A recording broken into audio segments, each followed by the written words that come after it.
All right. We'll start and we'll just see if more people will come on in.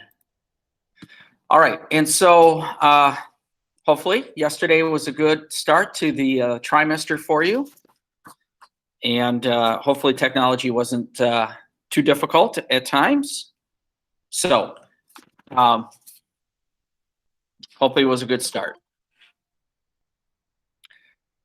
So yesterday I had you look at the who's who of the Spanish Civil War, and the last couple questions was dealing with legitimate government. All right, so we'll start off here a little after 10 with a heavy duty question here. You know, what makes government legit? So what are some things that you came up with in terms of what makes government legit? I put the question in the chat, but you can also verbalize that as well. What do we think? I said it makes a government legit when the government is knowledgeable about the politics and they're a good speaker to their audience. Okay. All right. Good points. That can also speak to, increasing its legitimacy as well. All right. Anyone else want to weigh in? It's legitimate if the people of the country perceive it as legitimate. Okay. Expand on what you mean perceived. I mean that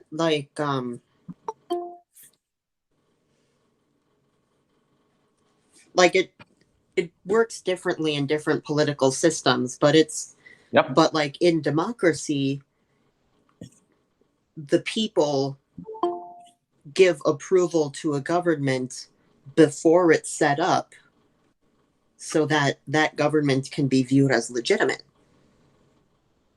Are you talking about like how it comes into power, voting wise? Yeah. Voted in? Sort of. Sort of with this idea, we're going to vote for you and hope that you kind of do what you said you're going to do.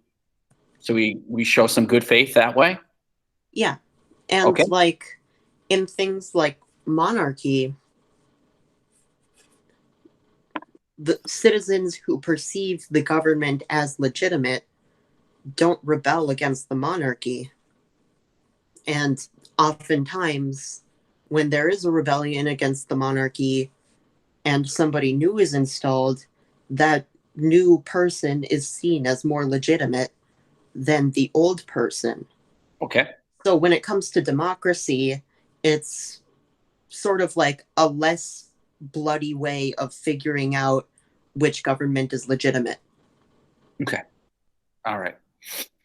Okay. No, those are good. Those are good points. It speaks to how they rise to power, how they get installed, and how they maintain it. So good. I look in the feed here, and a lot of good stuff is mentioned in there. Respect, support citizens is always is key there. Appeals to the wants and needs of the citizens. Have some order, some credibility of the leaders in the government. All that can play a part here as well. So those are all good things here, and I suppose we can look at our own process as well when we look at through time from George Washington up to now, and how we've had elections and how we've moved from one government to another, and the difficulties that the country has faced, even in times when elections are occurring. But I think we always will revisit what makes government legit, and it's something that constantly is being evaluated. So good points. One thing when you look at the who's who, there are a couple of individuals on there that really kind of stand out, and in some ways can be contributing factors in some ways to the outbreak of the Civil War. In the case of Jose Capello and Jose Castillo, both of them are very popular leaders. Statello was a right-wing leader, and Costello was a left-wing leader, very popular, and both of them were assassinated. And Statello is from the right side. He's associated with a number of ultra-nationalistic groups like the Phalange. And then you have Costello, who was assassinated by the Phalange. And so if we look at incidences that show polarization, incidences that can bring on further escalation of tension, here you have two assassinations, and you have groups now thinking the only way to perhaps kind of get their views out there is continue through violent means. And then also you have the rise of General Francisco Franco, and he is an ultra-nationalist as well. He is associated with the Phalange party. He is an up-and-comer in the military scene, and he's going to be very instrumental in this civil war coming on. And so I want to spotlight a little bit on Francisco Franco before we actually look at the course of this conflict. And so when you came into this Google Meet, you saw a photo, and it looks like some kids in there, and I promise you that it is not a family photo from the Newcomb side, but this is Francisco Franco's family, and I'm gonna show a little video clip here. And so sometimes I do like to show little clips, as you know, to kind of serve as a prompt to get us to think. And if we're going to understand the Spanish Civil War, we have to take a look at Francisco Franco and how he came to power. Gives us a sense of historical context, which is very important here as well. And so this clip here is going to give us some insight into his upbringing and some of the events that bring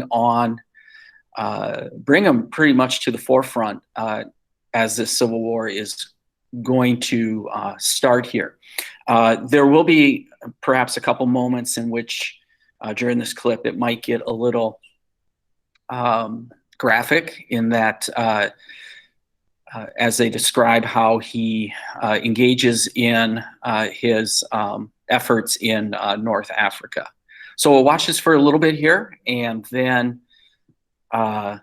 see if we can get some takeaways about Francisco Franco from this little clip here. So let me get it started.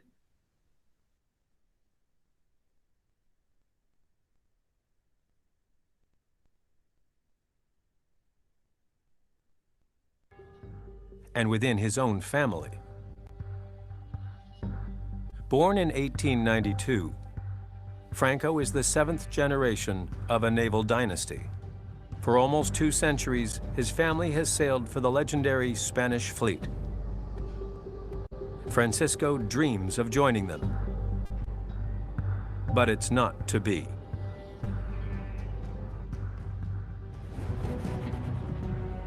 In 1898, when Franco is 6, Spain goes to war with the United States over control of Cuba. Spain's navy is devastated. When the Spanish-American War ends, the country has lost Cuba, Puerto Rico, and almost all of its empire. It is a wrenching and humiliating amputation. There was an identity crisis if you didn't have an empire. It was a cultural, political trauma for families related to the military, for the military and the political elites, for the government. As Spain's empire falls to pieces, so does Franco's home life. His father, Nicolas Franco, is a naval officer and a notorious man about town, known for his womanizing and drinking. I think a lot of Franco's problems derive, of course, from the family dynamic. His father despised him. He had 2 brothers, and his father massively preferred the other 2. Franco's mother was a very strict Catholic. Franco was the mummy's boy. These two things, I think, created a sense of vulnerability, but also a sense that he had to prove himself. Franco will adopt his mother's deeply conservative vision of Spain and devote his life to making it a reality. Yet he also wants to please his father, and that means a career in the military. The problem with Franco is that he really wanted to be in the Navy. The Naval Academy was closed because Spain has lost most of its fleet in the war. So he has to settle for infantry, which was far less prestigious. 1907. Franco enters the Toledo Military Academy determined to be an officer. Small for his age and conspicuous for a high-pitched voice, he endures severe bullying. Well, Franco was a very small person, and one of the ways in which he coped with being in the army was by creating a series of myths. And throughout his whole life, Franco was a bit like the Wizard of Oz. He was somebody who hid behind a series of masks. When Franco graduates in 1910, his ambitions define him as much as his uniform. Spain's military class is obsessed with restoring the nation's prestige. For a young officer, the best place to start is in one of Spain's remaining colonial outposts, Morocco. In Spain, in the peninsula, if you were an army officer, promotion was incredibly slow. It was dead men's shoes. Franco chose to go to Africa because it was the best place to get quick promotion. 1912. Moroccan rebels have launched a violent campaign to force the Spanish out. Lieutenant Franco is assigned to Spain's Army of Africa, a battalion of native Moroccans used for the fiercest fighting. Going to Africa, he was lucky, didn't get killed, meant the possibility of rapid promotion. This is what Franco and many other officers did. They became high-ranking officers within a few years. If they survive. The Army of Africa has a name for young officers like Franco: the betrothed of death. Of the first 42 officers assigned to the unit in 1912, only 7 are alive in 1915. And one of them is Franco. While fighting with the Army of Africa, he employs a tactic that will come to define his dictatorship. Terror is the indiscriminate and arbitrary use of force that can incite fear in the hearts of people. These acts of terror are public. They're meant to be public. They're meant to be seen. The experience in Morocco, the experience of colonial war, which is war without limits, completely wild war against civilians, where torture and mass killings are allowed. These definitely shape his character. His unit becomes infamous for its bloodthirsty tactics. They cut the ears and the noses of their Moroccan rebels. They take pictures of themselves with these trophies. This is a brutal war. And this is where this man is finding his personality, who he is.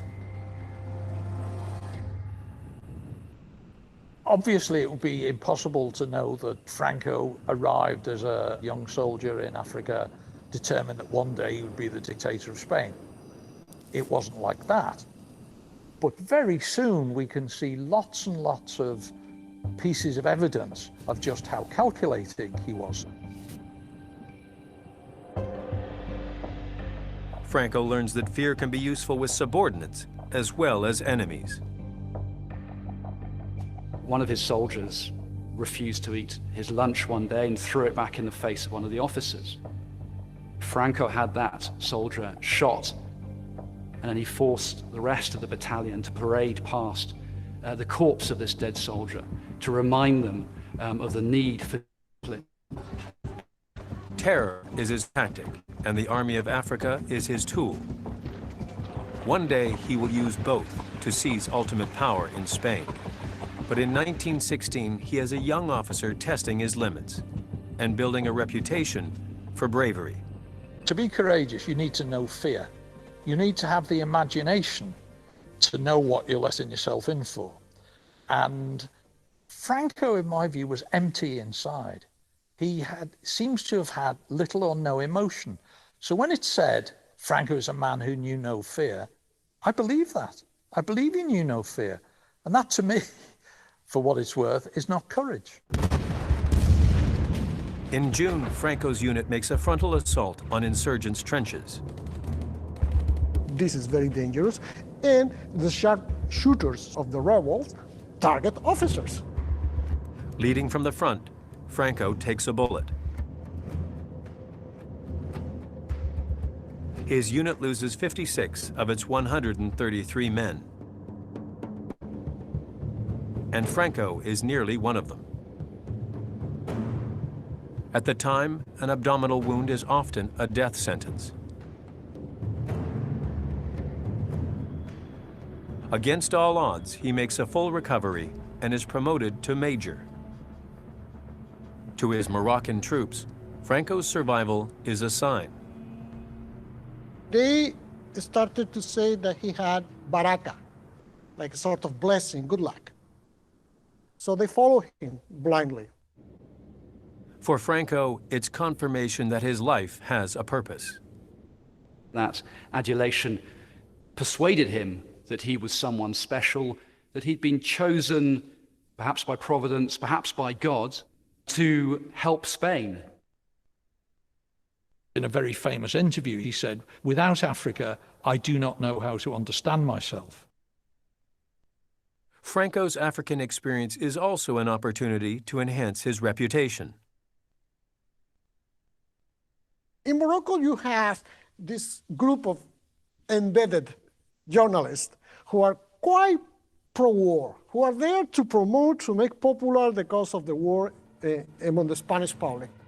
They have been sent by the newspapers from Madrid, from Barcelona, from the provinces, and they are looking for heroes.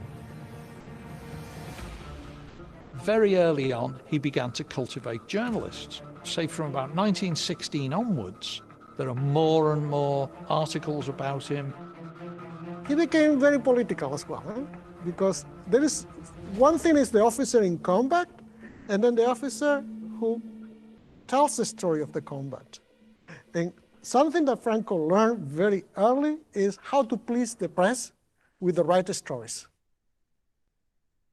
The national right-wing newspaper starts to refer to him as El As de la Legión, the ace of the Legion. In 1926, Franco is promoted to brigadier general. At 33, he is the youngest general in all of Europe. The bullied little cadet is a certified war hero. Africa has given him the respect he craves and the tactics that will mark his rise to power. But now, at the peak of his career, a tide of political change could destroy his dreams for Spain.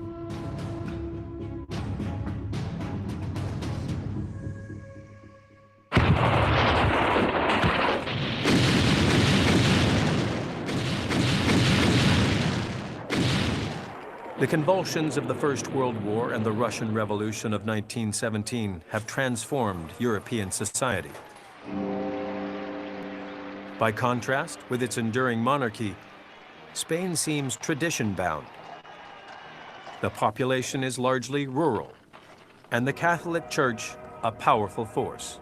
But even here, change is brewing.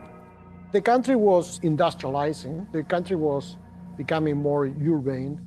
There were huge pockets of poverty, very strong social inequalities, and the political system was problematic. The gap between rich and poor is a fault line that divides Spanish society. Those who have knew what they had and they knew how to go about keeping it. Whereas all those who wanted to change things all had very different ideas. Inspired by Russia's communist revolution, many turned to socialism, which is sweeping countries like France and Germany. Others look to the fascism of Benito Mussolini's Italy. Some blame the Catholic Church for complicity in maintaining an oppressive status quo. You go into Spanish churches and they have, gold altars and so on, in places where the people were starving. This created huge hatred. Anarchists want to tear down the existing power structure. So all of this is happening, and for people like Franco and traditionalists, those kind of related to the military, this is really absolutely beyond the pale. This is not what they want. They're looking back to an imperial Spain of centuries gone, where there was hierarchy, where people knew their place. April 1931. Support for the monarchy is plummeting. Facing a possible insurrection, the Spanish king agrees to step down. King Alfonso XIII steps down in 1931 because the country rejects him. He didn't have the support of sufficient numbers of old Spain. There was an awful lot of animus against Alfonso XIII, not against the monarchy so much as against him personally. So there's a sense of new constituencies knocking on the door of an old system and wanting some kind of representation. Within months, a new republic is formed and a left-leaning government established.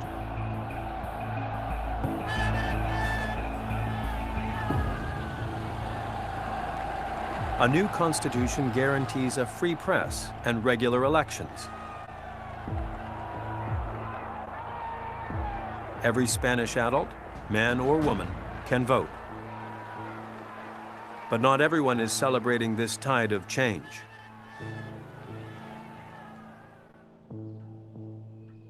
Franco had an idea of the authentic Spain.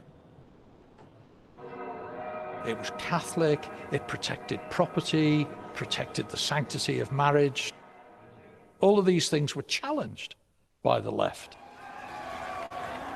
The left threatens his vision of Spain. Soon, he'll have the opportunity to strike back. November 1933.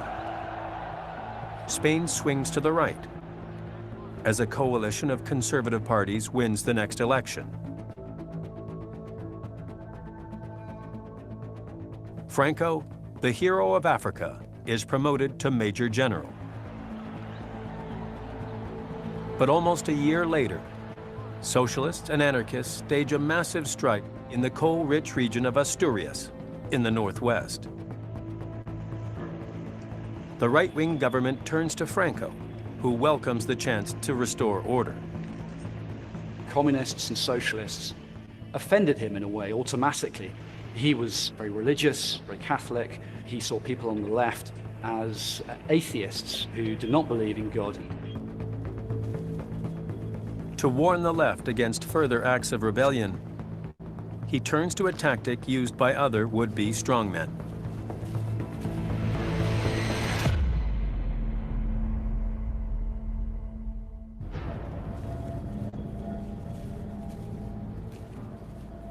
So for Franco, terror is a form of communication. You don't have to attack every single person who belongs to these organizations. If you use terror against some of them, it sends the signal that anyone whose loyalty goes to these leftist movements is going to be in trouble.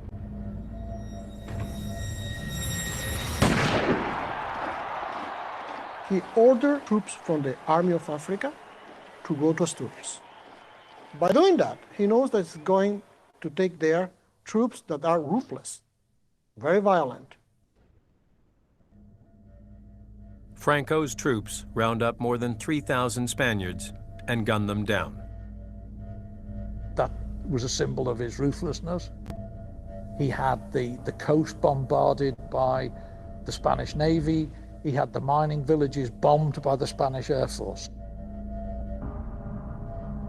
30,000 prisoners are transported to colonial territories outside Spain to serve their sentences.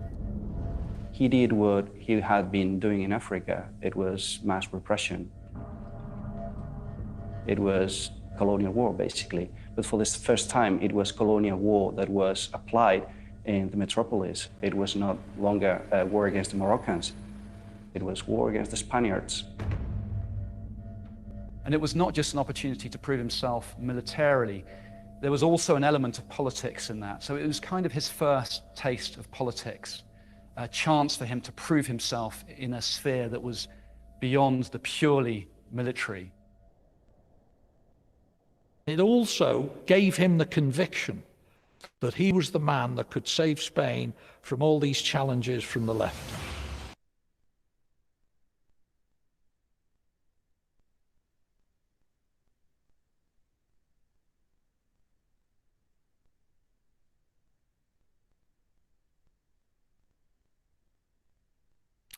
Okay, so I threw in the chat if anyone had any like takeaways of Francisco Franco, and I see that some people have done that, and that is super. And so yeah, I mean, this guy, he knew how to manipulate. He knew in terms of what he could possibly do, and perhaps, you know, how far he could go with that. Definitely his upbringing influenced Francisco Franco's thinking and viewpoints. Anyone else have any takeaways about Francisco Franco here?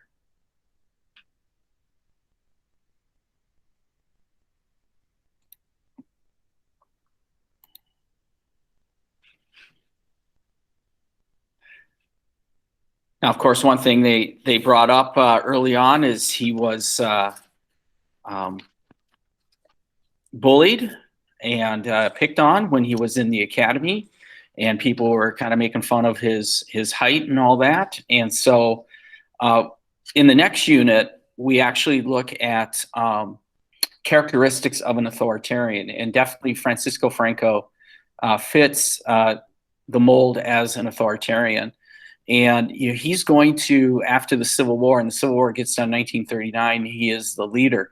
He actually stays in power to 1975. So he's going to be able to find ways to overcome some of his, I guess we'll say, shortcomings. And yeah, he was short.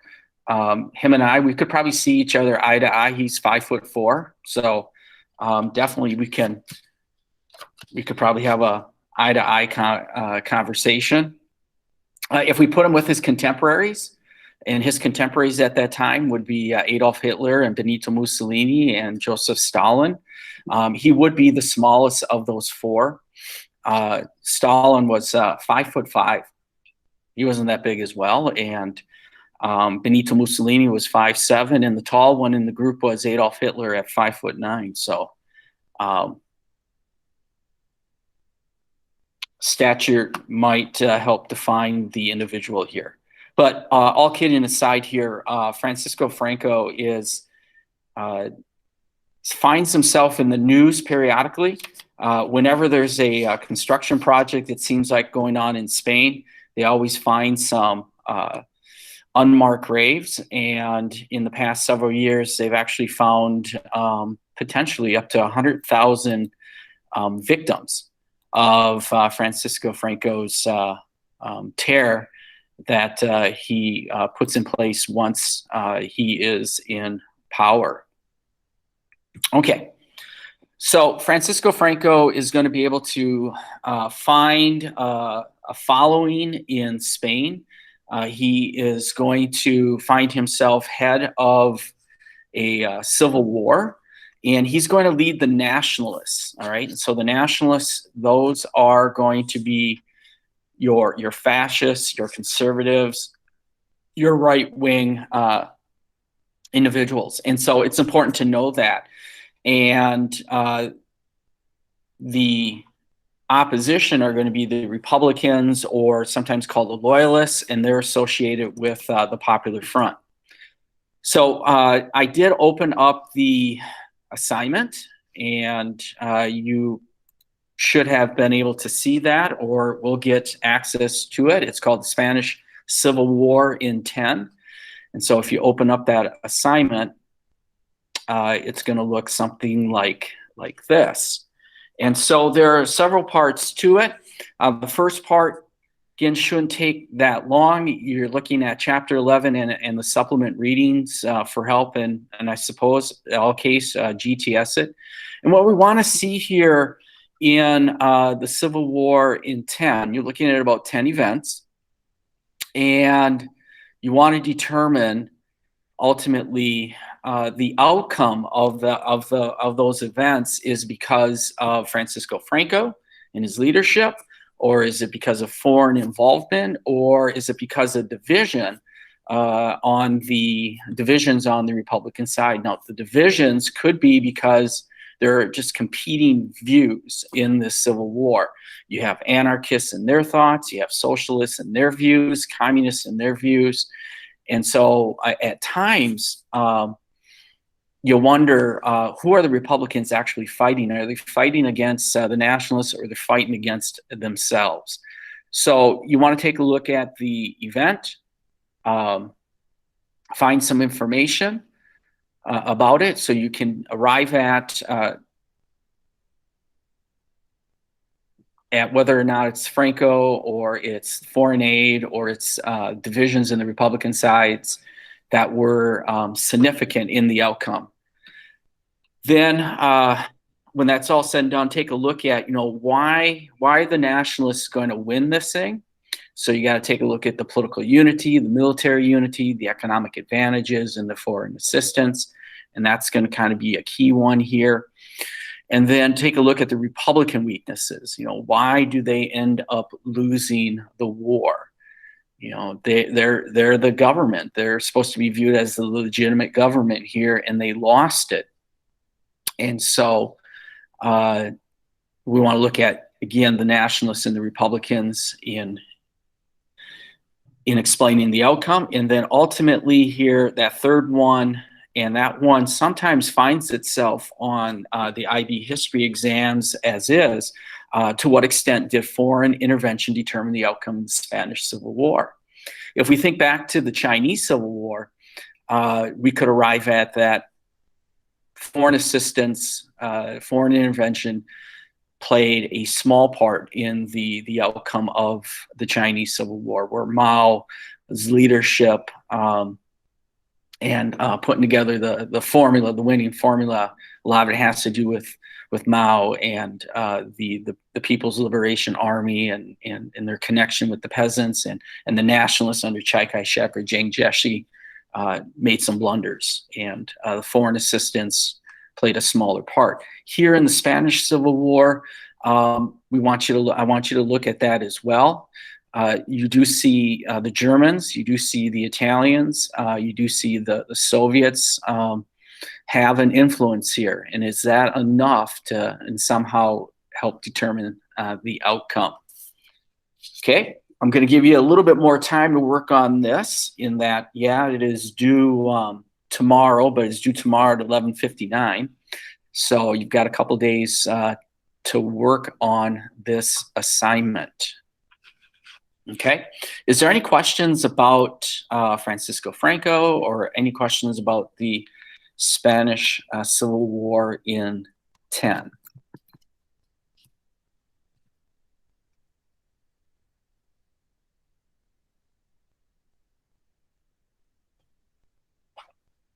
Okay, and as you're thinking about that, as always, if you do have questions or concerns, please reach out. Try to stay on top of the task at hand. And you can always send me a note through Schoology or through email, or we can have a conversation during office hours. And you can either sign up for them, or just send me a message that, hey, Mr. Newcomb, I'd like to have a chat with you in office hours. All right, so if there are no questions, I appreciate those who added some thoughts into the chat, and please encourage you to continue to do that. And if you haven't, take some risk and add thoughts into the chats whenever it's there, or just verbalize it as well. So with that, I wish you a great day, and you are free to go.